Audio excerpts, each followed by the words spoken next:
रश्मि से फोन पर बात करने के बाद सीमा चाची का मन थोड़ा हल्का हो जाता था। मन की भड़ास निकल जाती थी। इतनी बड़ी दुनिया में एक रश्मि ही थी जिससे वह अपना दुख दर्द साझा कर सकती थी। सीमा रश्मि की चाची थी और धीरे धीरे वह सबकी चाची बन गई। बड़ी मिन्नतों के बाद चाची को एक बेटा नसीब हुआ, लेकिन पति की असमय मौत के कारण सुनील जेठ जेठानी की छत्र छाया में पला बढ़ा। जेठानी जी की 3 बेटियों में एक बेटी रश्मि का कन्यादान सीमा ने ही किया था। सचमुच उन दोनों में माँ बेटी जैसा ही रिश्ता था। सीमा जी के पति सरकारी विभाग में अच्छे पद पर थे। उनके ना होने के बाद सीमा जी को अच्छी खासी पेंशन मिलती थी, अतः अपनी पेंशन भी सीमा जेठ जी के हाथों में थमा देती थी।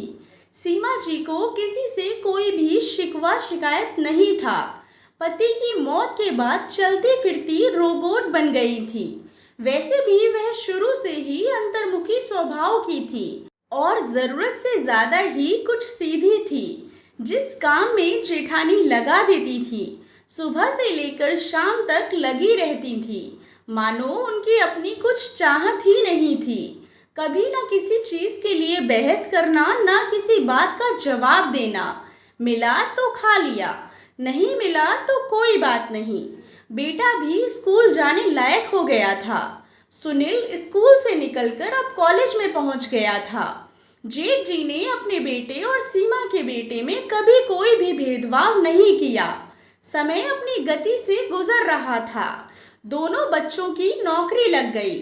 जेठ जी ने उन दोनों की शादी भी धूमधाम से कर दी, लेकिन जेठानी जी अधिक दिन तक बहू के हाथ की बनी रसोई का आनंद नहीं उठा सकी। एक दुर्घटना में दोनों पति पत्नी गुजर गए। नियति के फैसले को स्वीकार करना ही पड़ता है। अब घर की बागडोर बहू के हाथ में आ गई। सीमा जी की रुचि घर गृहस्थी में बिल्कुल नहीं थी, या यूं कहें कि घर गृहस्थी संभालने की काबिलियत ही उनमें नहीं थी। नए जमाने की दोनों बहुएं भला एक साथ कहां से निभा पाती।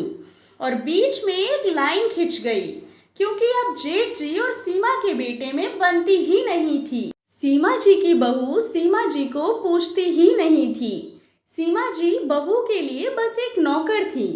धीरे धीरे सीमा जी की स्थिति बद से बदतर हो गई। अब बहू ने उन्हें एक कमरे तक सीमित कर दिया, जिससे वह बाहर वालों के संपर्क में कम आए। उनका बेटा महीने में एक बार ही उनके पास आता था और प्यार से बातें करके रुपए निकालने के लिए उनके हस्ताक्षर करा लाता था। शुरू शुरू में तो सीमा जी अड़ोस पड़ोस के फोन से रश्मि से बातें कर लिया करती थी। उनकी शिकायत सिर्फ यही थी कि मुझे गंगा स्नान के लिए कोई नहीं ले जा रहा है। रश्मि अपनी चाची की स्थिति से काफी दुखी रहती थी। वह जानती थी कि चाची के साथ अन्याय हो रहा है। एक तरह से उन्हें कैदी बनाकर रखा गया है। पेंशन के लिए उन्हें जिंदा रखना जरूरी है, इसीलिए सुबह शाम भोजन मिल जाता है। रश्मि ने 1-2 बार उनकी बहू से बात करने की कोशिश भी की, लेकिन हमेशा यही जवाब मिलता कि मेरे घर में दखल देने की कोशिश मत करो, हम उनके अपने हैं, हम उनका अच्छा बुरा जानते हैं। फिर रश्मि मजबूरन चुप ही रहती। कई साल बाद इस बार जब रश्मि अपने मायके आई, तो सीमा चाची की हालत देखकर उसकी आंखें भर आईं। 2 झूठ भोजन और 1 लोटा पानी कमरे में रखने के अलावा कभी कोई सीमा चाची की तरफ देखता भी नहीं था। तो उसने सोचा कि अपनी माँ के प्रति बेटे को कोई चिंता नहीं है। कैसा बेटा है यह, अपनी माँ के दुख को नहीं देख पा रहा है। फिर एक निर्णय लेते हुए रश्मि ने अपने पति को फोन किया और उसके बाद सीमा चाची का सामान बांधने लगी। सामान के नाम पर चाचा जी की तस्वीर और कृष्ण जी की मूर्ति के अलावा कुछ ले जाने लायक था ही नहीं। रश्मि जाते जाते उनके बेटे से बैंक के कागजात जबरदस्ती अपने साथ ले गई और एक फैसले के तौर पर यह घोषणा भी कर दी कि मैं नहीं देख सकती चाची को इस हालत में। चाची ने हमें बेटी माना है और अब मैं बेटी का फर्ज निभाऊंगी। अब से चाची की पेंशन चाची के पास आएगी। बेटा होने के नाते संपत्ति के मालिक हो तुम। अंतिम संस्कार करने आ जाना। बेटे बहू रश्मि का मुंह देखते रह गए। उन्हें उम्मीद नहीं थी कि रश्मि ऐसा भी कर सकती है, लेकिन रश्मि ने बेटी होने का फर्ज निभाया और सीमा चाची को अपने घर ले आई और एक बेटे से बढ़कर उनकी सेवा करती।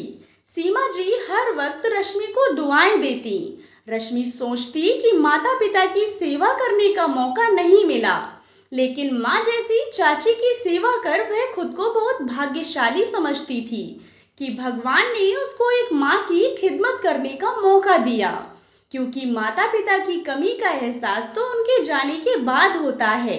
खुशकिस्मत लोग वह होते हैं जिनको माता पिता की खिदमत करने का मौका मिलता है। हर कोई खुशकिस्मत नहीं होता। दोस्तों, माता पिता का सम्मान करें और जितना हो सके उनकी सेवा करें। आशा करती हूँ आपको कहानी पसंद आई होगी। कहानी पसंद आई हो तो चैनल को सब्सक्राइब करें और कहानी को लाइक एंड शेयर करें। कहानी के बारे में कमेंट कर अपनी राय ज़रूर दें। कहानी सुनने के लिए आप लोगों का बहुत बहुत धन्यवाद।